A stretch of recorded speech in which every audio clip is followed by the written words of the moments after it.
সেনাপ্রধানের এবং তার ফাঁসি হতো। পুরো পদক্ষেপ নিয়েছেন সেনাবাহিনী। তখনই ইউটিউবারগুলো ওই 2 টাকা ইনকামের দিকেই আবার তাদের পুরো ফোকাসটা দিতে হবে।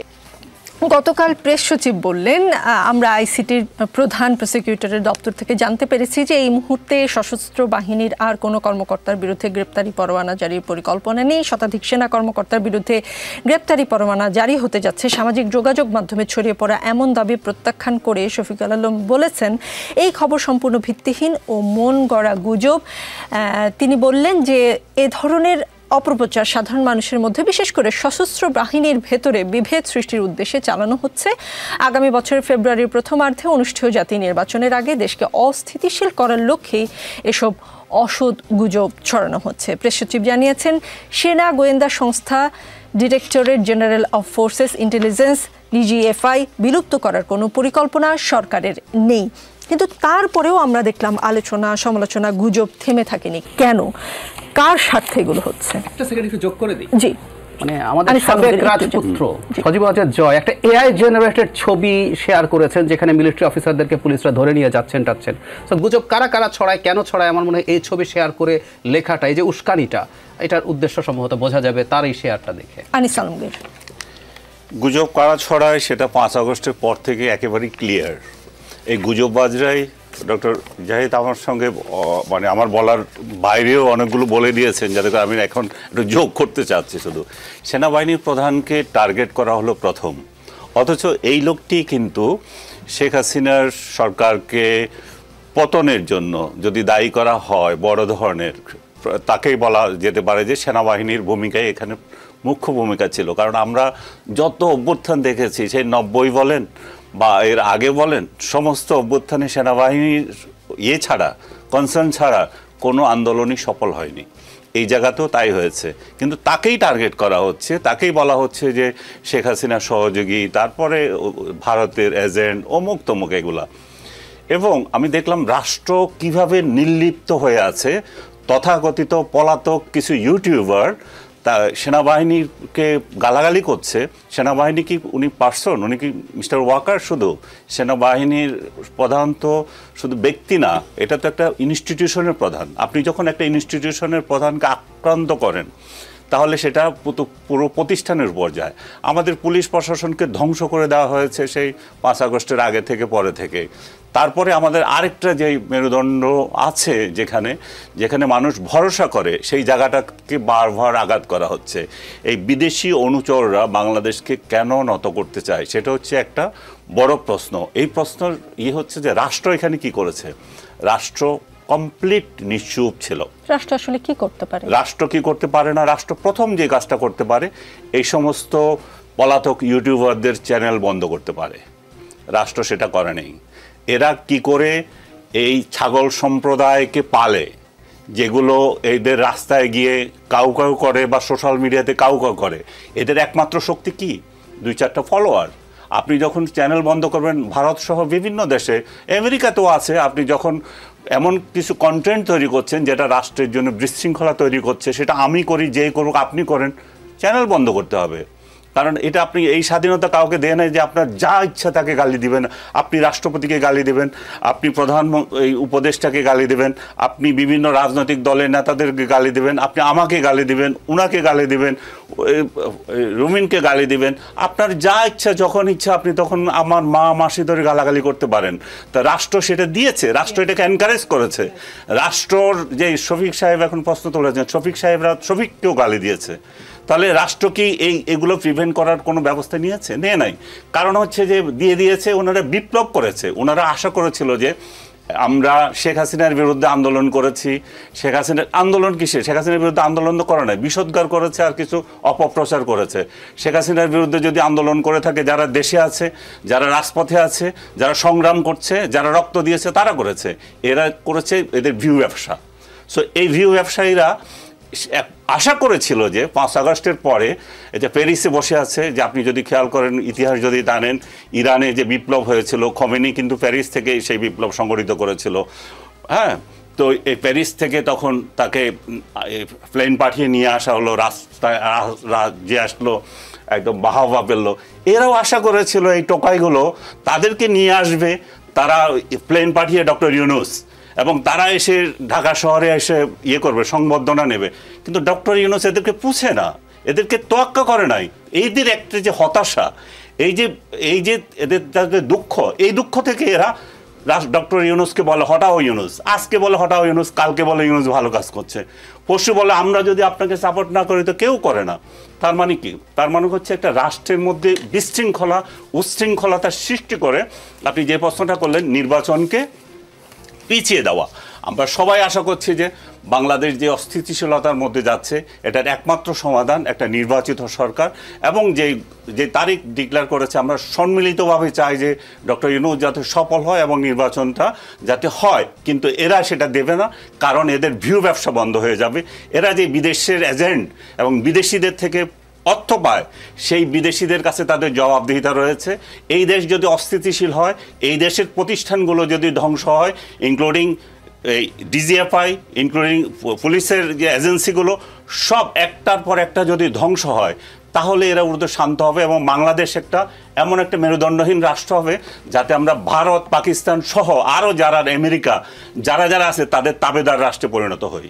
জি, ব্যারিস্টার রুমিন ফারহানা, ইদানিং লক্ষ্য করা যায় যেখানে সেনাবাহিনীর নাম আসে, যেখানে প্রতিষ্ঠান হিসেবে সেনাবাহিনী এবং সেনাপ্রধানকে একরকম দায়ী করার প্রবণতা থাকে, এটা কেন, কারা করে?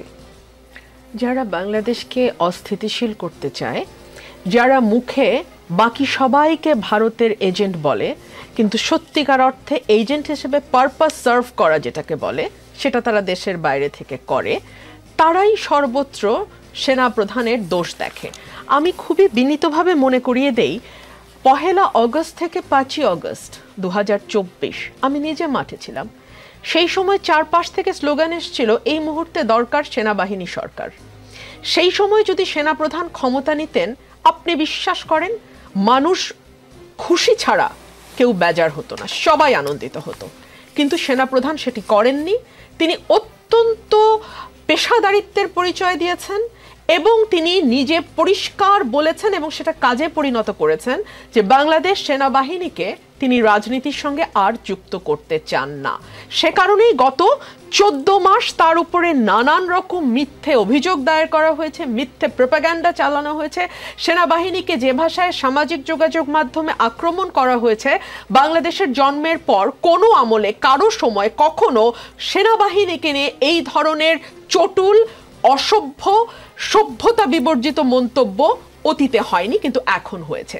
সো তারা সেনাপ্রধানকে সামনে রেখে সেনাবাহিনীকে ব্যবহার করে নিজেদের যে ফায়দা হাসিল করতে চেয়েছিল 14 মাসে, তারা মিজারেবলি ফেল করেছে। এবং সেনাপ্রধান শুধু একবার না, বারবার তার প্রজ্ঞা এবং ধৈর্যের পরিচয় দিয়েছেন। কেন? একটু বলছিলেন আনিস আলমগীর ভাই যে আজকে যদি এই কুটা ব্যর্থ, মানে কুতো না, এই গণ অভ্যুত্থানটা ব্যর্থ হতো, বিশ্বাস করেন ওনার ভাষায় উনি যাদেরকে টোকাই বলছেন তাদের কাউকে আপনি খুঁজে পেতেন না, কিন্তু কোর্ট মার্শাল হতো সেনাপ্রধানের এবং তার ফাঁসি হতো। এক্সিস্টিং সরকারের অর্ডারের বিরুদ্ধে গিয়ে সাধারণ জনগণের কাতারে দাঁড়াবার অপরাধে ওনার কোর্ট মার্শাল হতো। সুতরাং কোনো ফর্মাল, মানে কোনো একজন ব্যক্তিকে যদি আপনি আইসোলেট করেন যে ফর্মালি তার উপরে খড়গহস্ত নেমে আসতো আওয়ামী লীগ আমলের, সেটা হচ্ছেন জেনারেল ওয়াকারুজ্জামান, তার উপরে আসতো। 1, 2 হলো আমাদের ভুলে গেলে চলবে না যে একটা রক্তপাত যতদূর সম্ভব কমিয়ে আনবার পুরো পদক্ষেপ নিয়েছেন সেনাবাহিনী। যদি সেনা প্রধানের নির্দেশে সেই সময় সাধারণ মানুষের উপর গুলি চালানো হতো, সরকার তো চেয়েছিল গুলি চালাতে, সরকার তো অর্ডার দিয়েছিল, সরকার তো করেছিল, কারফিউ দিয়েছিল, সেই সময় যদি সাধারণ মানুষের উপর গুলি চালাতো সেনাবাহিনী, আপনি আমাকে বলেন তো রক্তপাতের পরিমাণটা কোথায় গিয়ে দাঁড়াতো? 3 হলো শেখ হাসিনাকে যদি গণভবনে গুলি করে মেরে ফেলা হতো, যেটা নাকি শেখ হাসিনা নিজেও বলছিলেন যে আমাকে মেরে ফেলেন আপনারা, ওই সময় যদি তার ওখানে রক্তপাত হতো, আজকে আওয়ামী লীগের যে বিচারের কথা হচ্ছে সেটার চেয়ে কিন্তু অনেক বড় হয়ে দাঁড়াতো যে তার দলের লোকজন বলবার সুযোগ পেত তিনি দেশের জন্য জীবন দিয়েছেন, তিনি দেশ থেকে সরে যাননি, দেশের স্থিতিশীলতা, দেশের সার্বভৌমত্ব এবং দেশপ্রেম থেকে তিনি আত্মবিসর্জন দিয়েছেন। জনাব ওয়াকারুজ্জামান কিন্তু সেটাও করতে দেন নাই, তিনি নিরাপদে তাকে চলে যেতে দিয়েছেন সো দ্যাট পরবর্তীতে পুরো বিষয়টিকে ট্রায়ালের আন্ডারে আপনি আনতে পারেন। একটা আবেগ যেখানে তৈরি হতে পারতো সেটা তৈরি হতে না দিয়ে উনি পেশাদারিত্বের সঙ্গে পুরো সময়ের এই 36 দিন প্লাস এর আগের 15 বছর সবই তো এখন আস্তে আস্তে সামনে আসছে, সেগুলোকে একটা প্রপার ট্রায়ালের মধ্যে আনবার চেষ্টা উনি করেছেন। সুতরাং এবং last but not the least, তার সবচেয়ে বড় অপরাধ হচ্ছে তিনি প্রথম থেকে একটা নির্বাচনের কথা বলছেন। এই নির্বাচনটা না অনেকেই চায় না। কারা চায় না? কিছু বিদেশি ইউটিউবার যারা এখন মনে করে যে এই সরকার থাকলে তারা খুবই পাওয়ার এক্সারসাইজ করতে পারবে, এবং তারা পাওয়ার এক্সারসাইজ করেও। বেশ কিছু নিয়োগ আমরা দেখেছি সরকারের ভেতরে, যেটা একেবারে বোঝাই যায় যে তাদের গ্রিন সিগন্যালে নিয়োগগুলো হয়েছে। সো তারা যে একটা আনহোলি নেক্সাস তৈরি করে একটা আনহোলি পাওয়ার এক্সারসাইজ করতে পারছে, একটা নির্বাচন হওয়ার পরে যখন একটা জনগণের ম্যান্ডেট পাওয়ার সরকার আসবে, তখন এই 2 টাকার ইউটিউবারগুলো ওই 2 টাকা ইনকামের দিকেই আবার তাদের পুরো ফোকাসটা দিতে হবে। তো তারা তো তখন এই যে রাষ্ট্রের বড় বড় সিদ্ধান্তকে ম্যানিপুলেট করা, রাষ্ট্রের কে কোথায় কোন পদে বসবে সেটাকে ম্যানিপুলেট করা, এই কাজগুলো তো আসলে তারা তখন আর করতে পারবে না।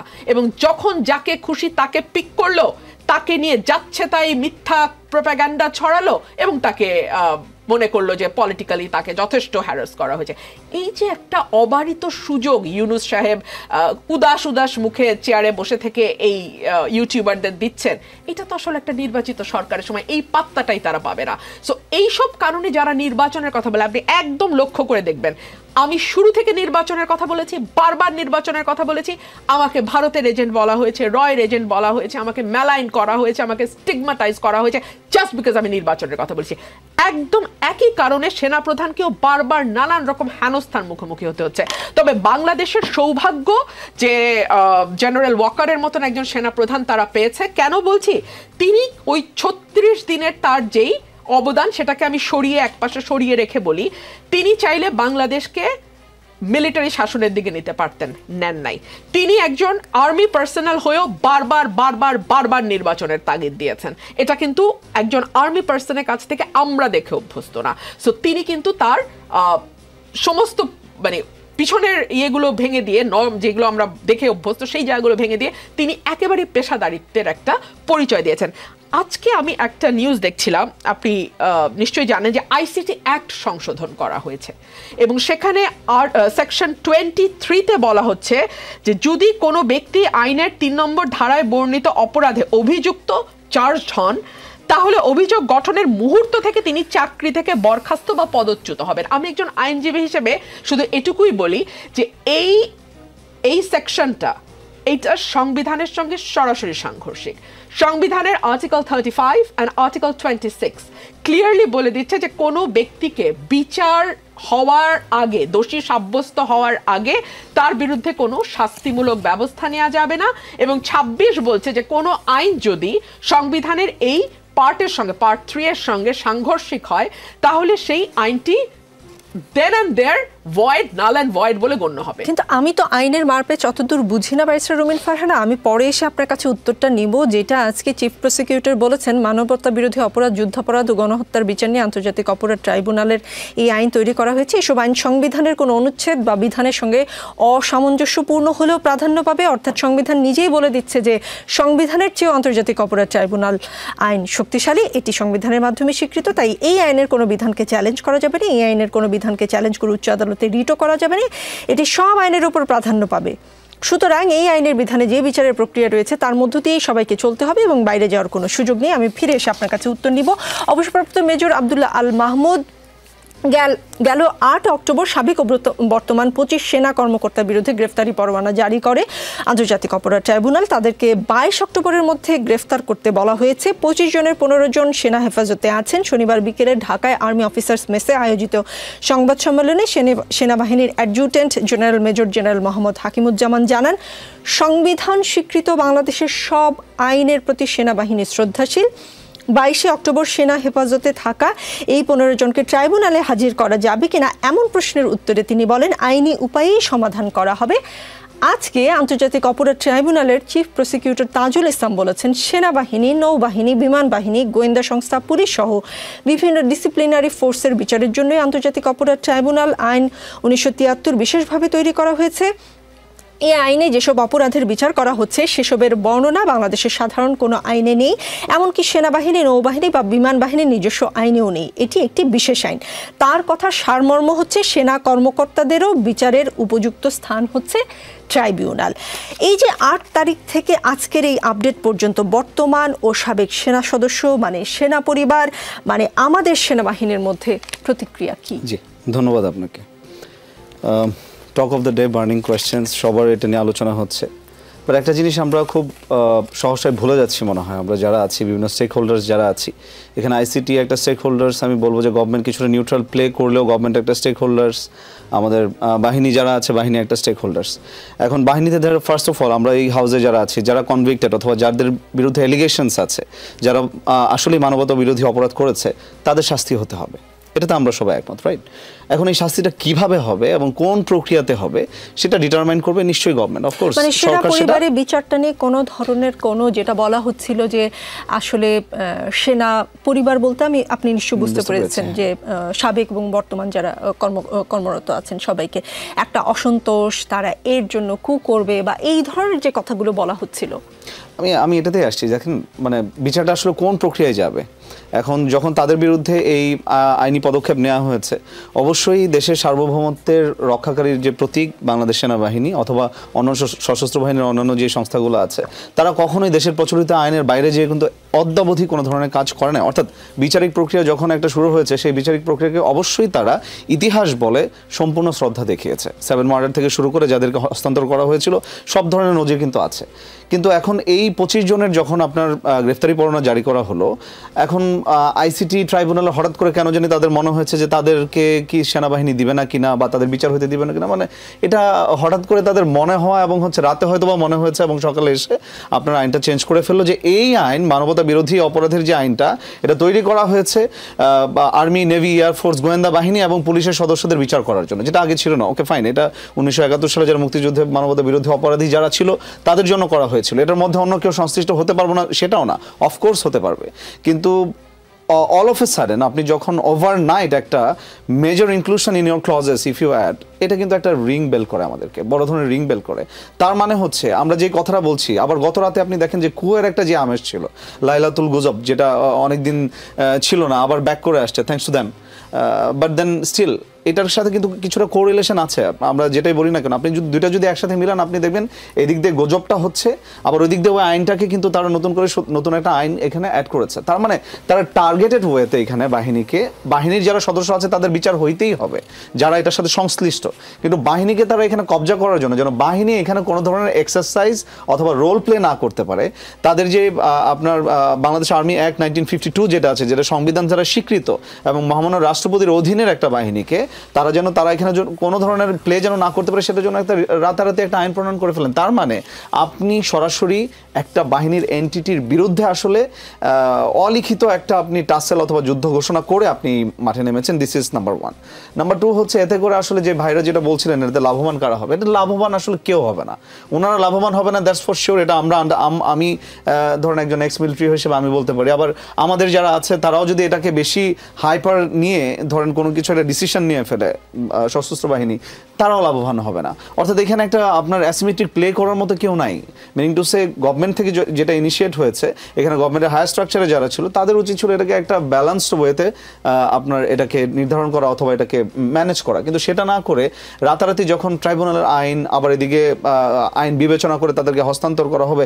এখন আমি যদি বলি যে ধরেন আপনার ধারা 16 অনুযায়ী ট্রাইব্যুনাল বলেছে যে ওয়ারেন্ট হওয়ার পরে intelligence organisation, RAB, police, army, BGB, যে আর্মিকে দিয়ে তারা কনভিক্টেড ক্রিমিনালকে তারা গ্রেফতার করাতে পারবে। এখন ল এনফোর্সিং এজেন্সিস হিসেবে তো বর্তমানে আর্মি ডেপ্লয়েড আছে। এখন তারা যদি বলে ওকে ফাইন, উই আর এলিয়ে নাও, এবং আমরা তাদেরকে গ্রেফতার করে আমাদের কাস্টডিতে রেখেছি, 24 ঘন্টা পরে তারা কোর্টে নিল এবং রিমান্ড চাইলো। এখন যদি রিমান্ড না মঞ্জুর করে তখন আবার সেনাবাহিনীতে ফেরত চলে আসার কথা। কিন্তু এটা যেন ফেরত না আসতে পারে, আপনি দেখেন ব্যাপারটা, সেই জন্য কিন্তু এই দুইটা আইন করা হয়েছে যে তাদের আপা যেটা বলছিলেন একটু আগে, যে আপনার অভিযোগ গ্রহণের সাথে সাথে আপনার চাকরি নেই। মানে যেখানে আমাকে কিন্তু আপনি সংবিধানে আপনি আমাকে সার্ভিস সিকিউরিটি দিয়েছেন, সরকারি service security is included in my constitution, আপনি সেখানে বলছেন আমার নামে কোনো একটা অভিযোগ হলে আমার চাকরি নেই। মানে হোয়াট ইট ইজ। তার মানে আমার মৌলিক অধিকার যেটা আছে সেটাকে সম্পূর্ণ খর্ব করে দেন আপনি বিচার করা শুরু করছেন। This is not right. আসছি আপনার কাছে। আনিস আলমগীর, হেফাজতে নেওয়া 15 সেনা কর্মকর্তার স্ট্যাটাস কি হবে জানতে চাইলে চিফ প্রসিকিউটর বলেন, আমাদের কাছে যেহেতু আনুষ্ঠানিকভাবে কেউ বলেনি যে তাদের আটক রাখা হয়েছে, তাই মিডিয়াতে যা এসেছে সেটিকে আমরা আমলে নিচ্ছি না। আমাদের যদি বলা হয় যে তাদের আটক রাখা হয়েছে তাহলে অবশ্যই 24 ঘন্টার মধ্যে আদালতের কাছে আনতে হবে, এটাই বিধান। যেহেতু আমরা জানি না, সুতরাং এই বিষয়ে আমি কোনো মন্তব্য করতে চাই না।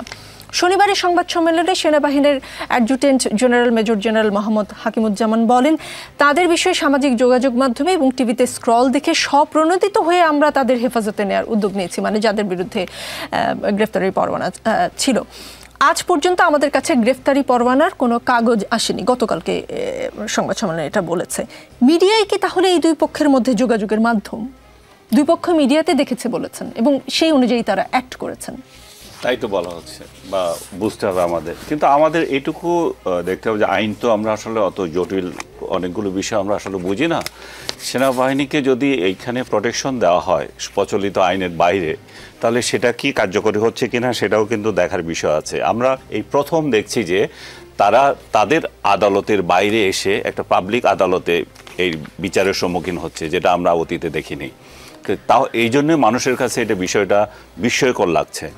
যদি রাষ্ট্রের আইন যদি এটা কভার করে যে তারাও সাধারণ জনগণের মতো তারা এখানে আসতে পারবে, তাহলে ঠিক আছে। আর তারা যেই প্রতিষ্ঠানগুলোতে চাকরি করে এই জিনিসটা কেউ বলছে না, ওই প্রতিষ্ঠানগুলোই তো তাদেরকে ওই প্রোটেকশন দিচ্ছে এবং ওই প্রতিষ্ঠানগুলোর কার্যক্রম নীতিমালা এমন যে সে ওইভাবে অ্যাক্ট করতে পারছে। আমরা এখানে কিন্তু পার্সন খুলে দেখতেছি প্রতিষ্ঠানগুলো কিভাবে করছে। আমি যদি বলি, আমার দৃষ্টিতে 111 থেকে যেই ডিজিএফআই বলেন এবং অন্যান্য সংস্থাগুলো বলেন যাদেরকে অভিযুক্ত করা হয়েছে এই সমস্ত কাজের জন্য, সেই প্রধানগুলো থেকে শুরু করে অন্যরা, আমি তো দেখি 111-এ যে স্টাইলে সরকার চলেছিল, শেখ হাসিনার শুধু এটা কন্টিনিউশন ছিল, এটা নতুন কিছু হয় নাই। সো আপনি যদি কোনো প্রতিষ্ঠানের ব্যক্তিকে যদি দায়বদ্ধ করতে চান, আমি একটা টেলিভিশনের হেড, আমাকে যদি দায়বদ্ধ করেন তাহলে এখানে কার্যক্রম কীরকম সেটা চেঞ্জ করতে হবে আগে। তো আপনি তো প্রতিষ্ঠানগুলোকে চেঞ্জ করেন নাই, প্রতিষ্ঠানগুলোর কার্যক্রম চেঞ্জ করেন নাই। এখন হঠাৎ করে এসে আমাকে যে দায়িত্ব দেওয়া হয়েছিল সেই দায়িত্ব আমি পালন করলাম কেন, এটা নিয়ে কোশ্চেন করেছেন। এটা নিয়ে কোশ্চেন করাতে এটা জাতীয় এবং আন্তর্জাতিকভাবে এটা বিতর্কিত হচ্ছে। আমরা যে জিনিসটার জন্য সবচেয়ে বেশি আতঙ্কিত ছিলাম সেটা ছিল যে বাংলাদেশ সেনাবাহিনীর উপরে একটা কলঙ্ক আসতে পারে, যেহেতু জাতিসংঘ শান্তি মিশনে তারা কাজ করে। এই শান্তি মিশনের কার্যক্রমে যেহেতু সারা বিশ্বে আমরা এত সুনামের সঙ্গে করছি, সেখানে যেহেতু কোনো আঘাত না লাগে, এবং সেই জন্যই কিন্তু 5 আগস্টের সেনাবাহিনীর ভূমিকাতে সেই কথাটাও বলা হয় যে তাদেরকে বলা হয়েছিল তোমরা এটা করবে না, এটা করবে না, তোমরা এই ভূমিকায় যাবে না। সো আজকে যেই জায়গায় আছি আমরা, তাহলে আমাদের সেনাবাহিনীকে আমরা বিতর্কিত করি কি তাদের কাছে এই বার্তা দিতে চাচ্ছি যে দেখো এরা হচ্ছে কিলার, এরা হচ্ছে এরা হচ্ছে সেই, এরা গুমের সঙ্গে জড়িত, তাহলে আমাদের সেনাবাহিনীর সেই ইমেজ তাহলে আমরা কোথায় নামাচ্ছি? জি, ডাক্তার জাহিদ, সেনাপ্রধান ওয়াকারুজ্জামান বলেছেন, আমি আপনাদের সতর্ক করে দিচ্ছি, পরে বলবেন যে আমি আপনাদের সতর্ক করিনি। আপনারা যদি নিজেদের মধ্যে ভেদাভেদ ভুলে একসাথে কাজ না করতে পারেন, নিজেরা যদি কাদা ছোড়াছুড়ি করেন, মারামারি কাটাকাটি করেন, এই দেশ এবং জাতির স্বাধীনতা সার্বভৌমত্ব বিপন্ন হবে। আপনার নিশ্চয়ই মনে আছে সেই কথাগুলো। মানে আপনার কি মনে হয় বিভিন্ন স্টেক হোল্ডাররা তার সেই সতর্কবাণী ভুলে গেছেন? ধন্যবাদ। আমি আসছি তার আগে একটা জিনিস, আপনি আনিস ভাইকে আগের দফায় জিজ্ঞেস করার সময় আমাদের প্রেস সচিবের একটা বক্তব্য বলেছিলেন যে আর কারো বিরুদ্ধে গ্রেফতারি পরোয়ানা জারি হবে না। এটা খুবই উদ্ভট কথা। মানে ধরুন যাদেরকে নেওয়া হলো তাদের তদন্ত হবে, তাদের জিজ্ঞাসাবাদ করা হবে, তাতে আরও অনেকের নাম বেরিয়ে আসতে পারে। মানে যদি নাম বেরিয়ে আসে আপনি গ্রেফতারি পরোয়ানা জারি করবেন না, এটা কিভাবে হতে পারে? মানে এই সরকারের জায়গা থেকে এই আলাপগুলো আপনি সান্ত্বনা দেওয়ার নামে করা কিন্তু একেবারে অর্থহীন ব্যাপার। এটা একটু অ্যাড্রেস করলাম। এবার আমি সেনাপ্রধানের কোনোভাবে না, ইভেন যাদেরকে ধরুন প্রাথমিকভাবে আমি ধরে নিলাম এনারাই তদন্তে এসছে, ওনাদেরকে তো এরপর আবার জিজ্ঞাসাবাদ করা হবে। জিজ্ঞাসাবাদ করার পর 2-1 রিটায়ার্ড মেজরের নামও চলে আসতে পারে, তো দেখা গেল তাদেরকে তো গ্রেফতার করা লাগতেও পারে। ব্যাপারটা এইরকম, এটা আপনি বলতে পারেন না কখন, এটা তদন্তের উপর ডিপেন্ড করবে আসলে কি হবে। আপনি সেনাপ্রধানের যে বক্তব্যটার কথা বলছেন, বক্তব্যটা খুবই সমালোচনা